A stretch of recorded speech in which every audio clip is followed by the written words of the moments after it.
fellow young people, I'm sure all of you at some point have heard about Roblox platform, especially in the recent years due to all the drama.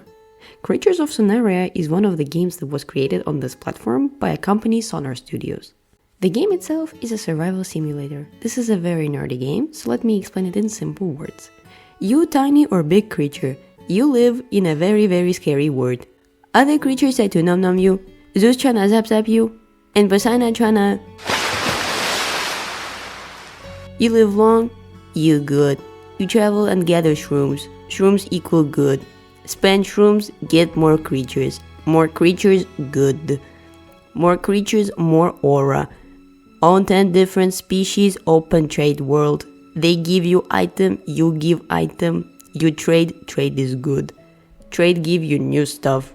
Repeat. All clear? Moving on to the species. There are 450 different species with unique abilities and stats.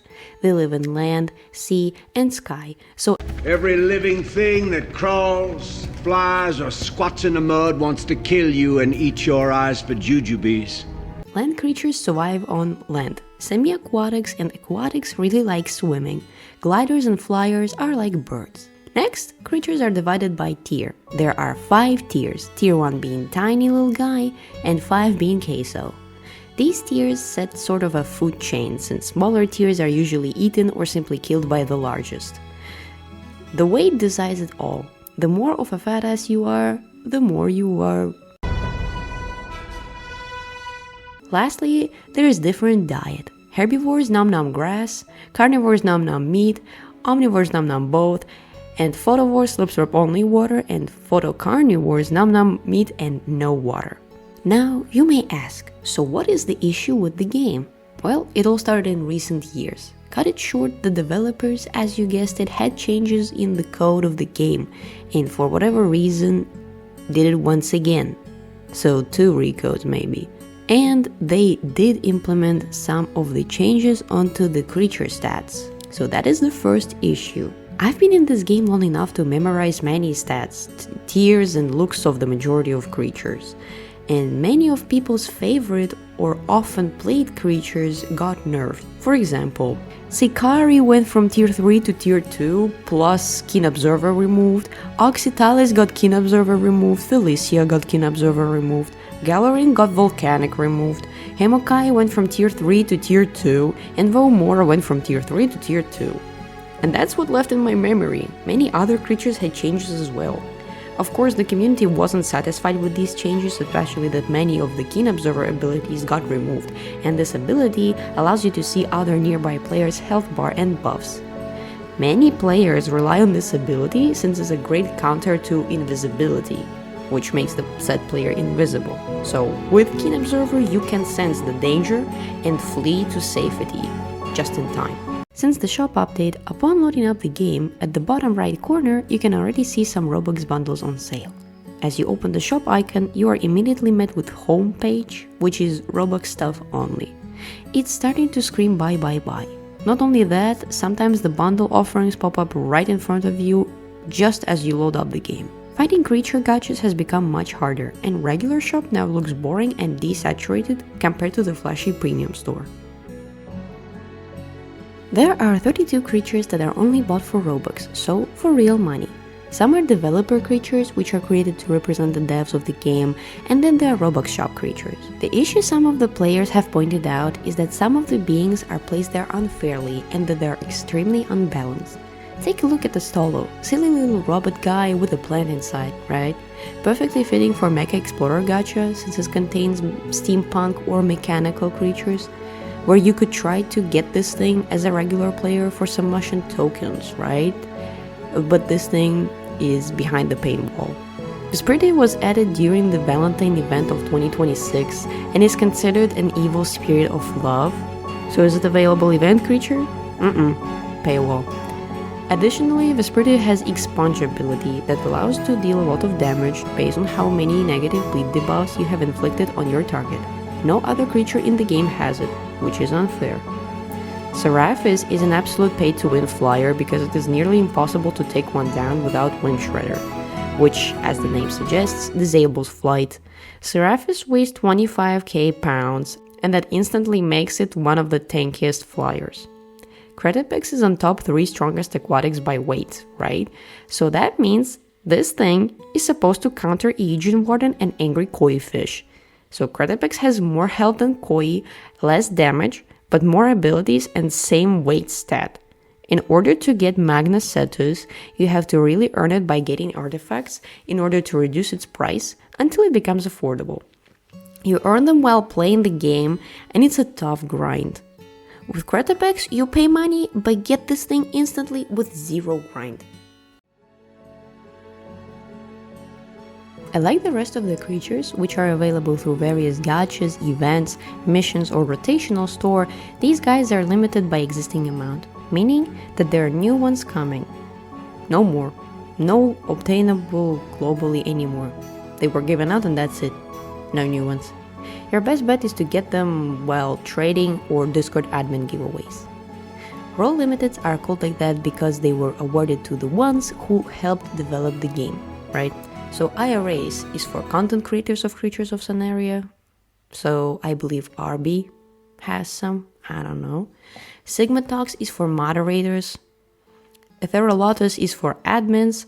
Verza is for the game artists.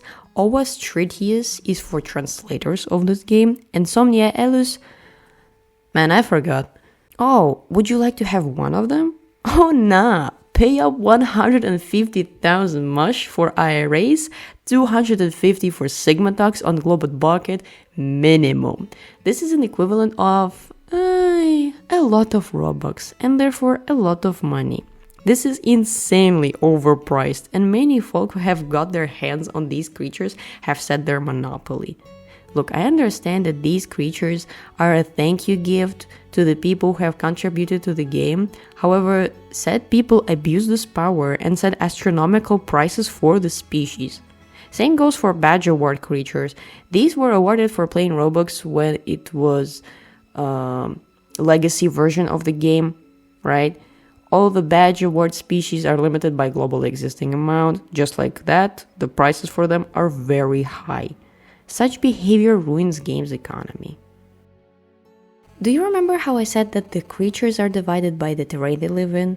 Half of them are land, quarter of them are flying, and only 28 are aquatics. Full aquatics, not semi-aquatics. We definitely need new aquatics. And I'm not talking about the Roblox ones or limited mission or event. We need aquatics available for F2P players added to gacha or artifact creatures so that everyone could get them and receive a new biodiversity and balance in the ecosystem. There are so many ideas. You have previously added Kraken, right? What about shark? What about a seahorse? There are so many different fish in the sea. There is such a big biodiversity and new ideas, and I wish this was implemented in the game, because aquatics are underrated as hell. I mean, yes, it is quite nice that you have added a new separate realm for aquatics, but it doesn't fix the lack of species issue.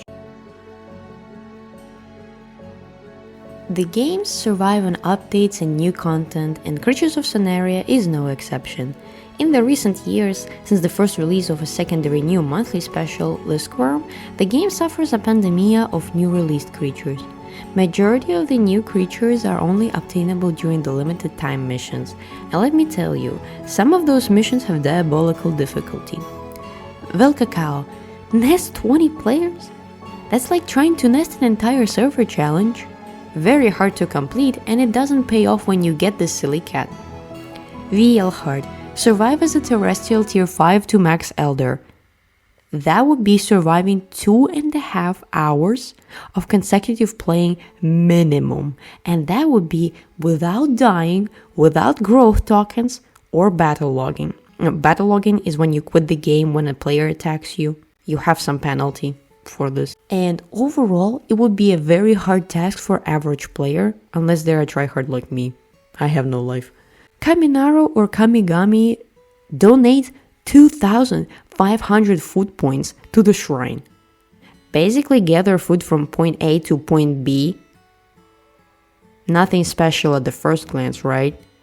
However, Assuming you use a tier 3 flyer for fast movement, carrying maybe 40 food points in 3 minutes, that would take you roughly 3 hours of simply carrying food back and forth, excluding your time of taking care of yourself, like eating and drinking, and possibly evading danger.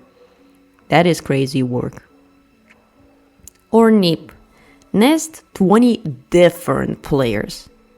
Son, how many weeks of playing this game I need to spend to get this thing? For better explanation, in COS, you have to nest people so they could get a creature slot that you're playing as. For nesting, you must have a female creature slot, and for that, you need to own the species, or maybe buy a creature slot for an insane amount of shrooms. In order to lay eggs, you must be next to your nest. And it takes a lot of time. And not only that, you must have an interesting creature, otherwise players simply won't accept your nesting offer. If you are lucky, you may nest 3 to 5 players per server. Additionally, there are some event mission creatures who require to experience a certain weather event. Normally, this would pop up once or twice every 1 or 2 hours. But during the event, these specific events start to show up extremely rarely. For example, Mistlink. Mistlink required Blood Moon event, and I have spent 5 hours AFKing and no luck with Blood Moon at all. Just take my word for it. I've seen other people complain about this issue as well. Like, what the hell is this rigged luck? There's also a way to get those creatures without having to spend this much time. Partial mission unlock tokens and full mission unlock tokens. Using Robux, you can buy these to fully complete a single task from the set or the entire set of the tasks, getting yourself the creature. COS is literally toying with us when they are trying to make these missions as hard as possible, so people would have no other option but to spend Robux if they really want to get this creature. Because the timer is ticking. If you miss this creature now, the next creature would be gone for a year, if not forever. Since the Valentine's event of 2026, I have been noticing a strange behavior pattern among new released creatures. Why majority of their designs are kind of ass? No, hear me out, let me explain. Let's go through all of the new creature designs starting Valentine's 2026. So, for Valentine's, Velcacao, another cat, we have a lot of those already. Vesprite, like we didn't have witches before? VL are you telling me this thing can fly? Apparently, it can. Grimcore. Okay, this one is nice. Decent. New monthly added that time, Kragnix. I think we had a plenty of golem-like species, and this one resembles a lot of Cavuradis, so mid. New creatures on Spring Meadows. Missing Link. How many more of plants do we need in this game? Willora. Why do you need those extra 2 hands? What for? Not a single animation uses them. Like, no attacking. They just hang there. They are not used for whatever reason. It's like they took a model from Horse Life, slapped 2 hands on it, boom, new creature. Please pay us money. New monthly, Cretapex. Many creatures in COS are based off dinosaurs, so I guess it's cool. This one is Mosasaurus. New shadow creature, Veshyadar. We already had butterflies, but this one is just purple. Okay. New subspecies, Feral Corathus. It's just a regular Cora but spikier. New April Fool species, Silly Guy. Or Silly Guy. I don't know what the hell am I looking at, but this one is unique. Okay, this one is interesting. New Easter creatures. Folugia is literally Golden Goose from Shrek. Morot, the new monthly, is a smaller Venuela. Or Neep is a straight copy of Cult of the Lamb main character. New subspecies. Ancient Gallering is Gallering but more eastern. Garude is Gronko from How to Train Your Dragon. Roblox creature Voltorbo is if Ghibli and Jutabene had a child. Subspecies Candle is just a candle but spikier. Turim, the new monthly, is literally ultra kill stuff. I can't unsee this. New limited special, Ifrat. This one is fine. Actually, I'll take it back. This one is good. New shadow, Acanthus.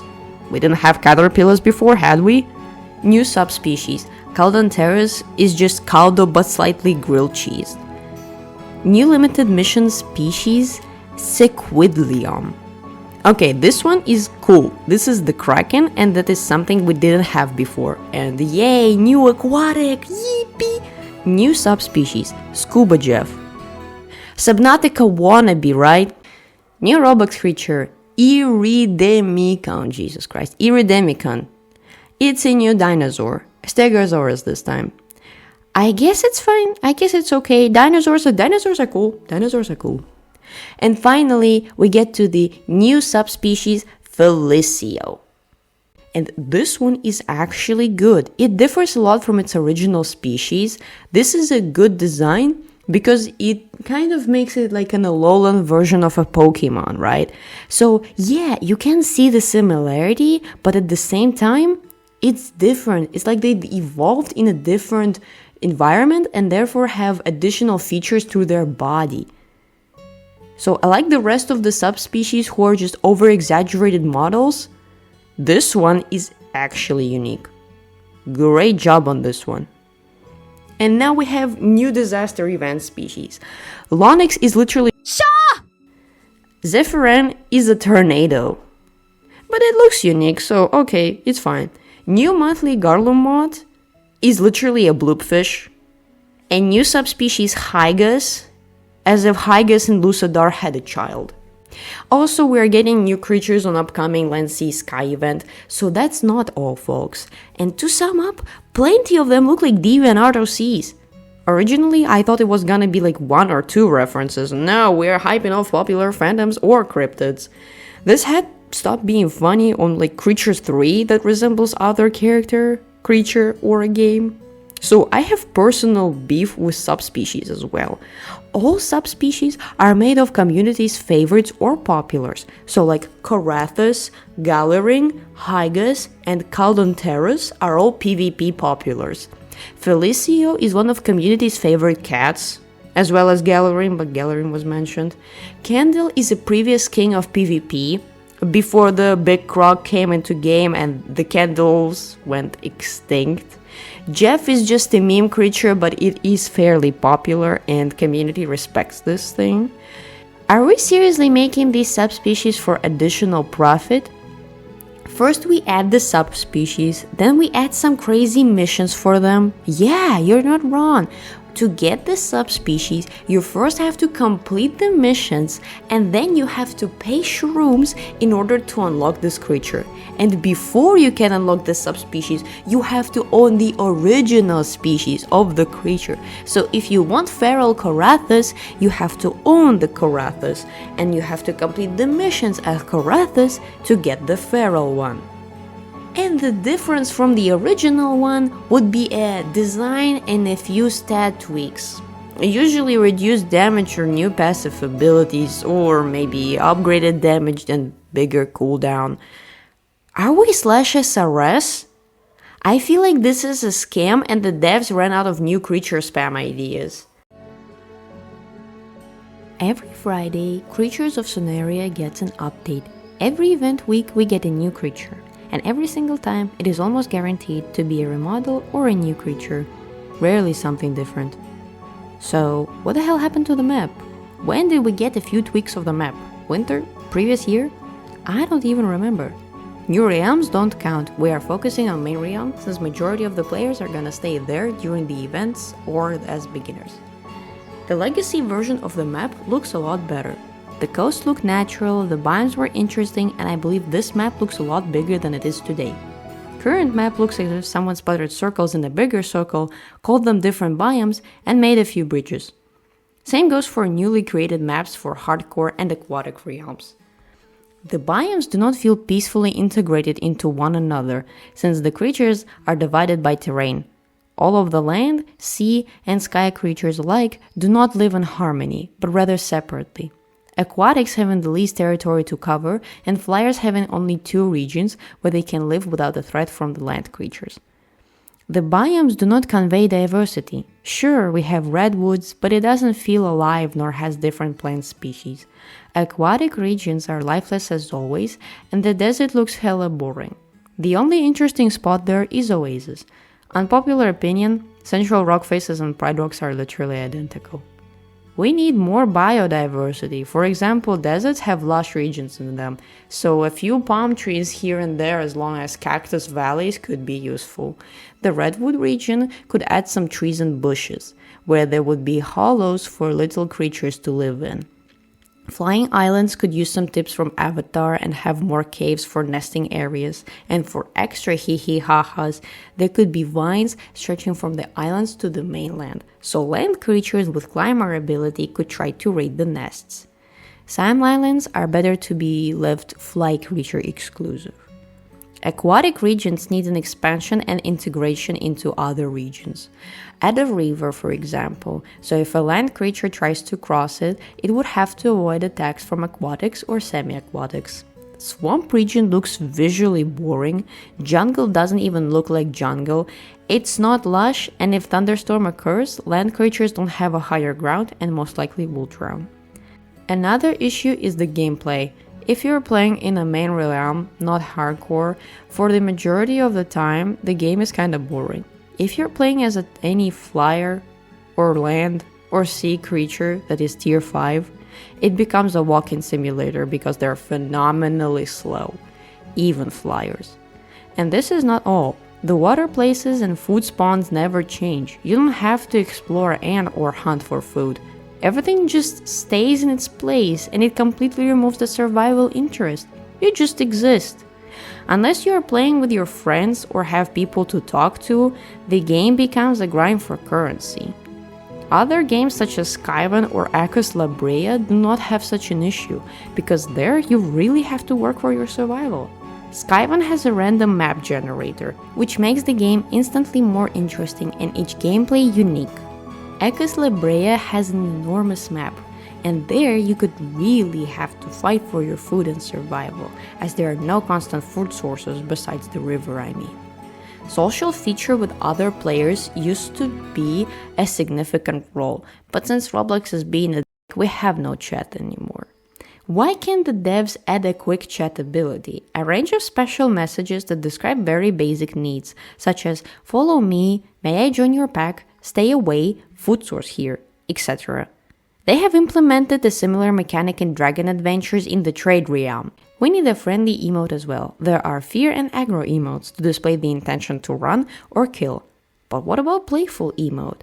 Using a coward emote as a peace sign is universal, but I believe this one needs attention. There are also problems such as teaming and causing, killing on sight.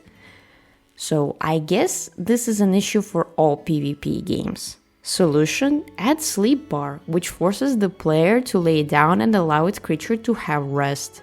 Now causing has a cooldown. Teaming is usually done in packs. Make it so only the same species can join a single pack. The solutions are not ideal, but if you, dear viewer, have a better one, let me know in the comments. With every single update, this game gets more and more pay to win, seemingly becoming another cash grab. Personally, I took a liking to this creation. I really enjoy survival and simulator genres, and I take a huge interest in biology, so animals and mythical creatures are to my liking. It would be a real shame to see this game die, since it has plenty of potential. It is slowly going to, look, a really new looking thingy. Quick, grab it because timer is ticking. Maybe give us money to definitely get this thing before the timer runs out.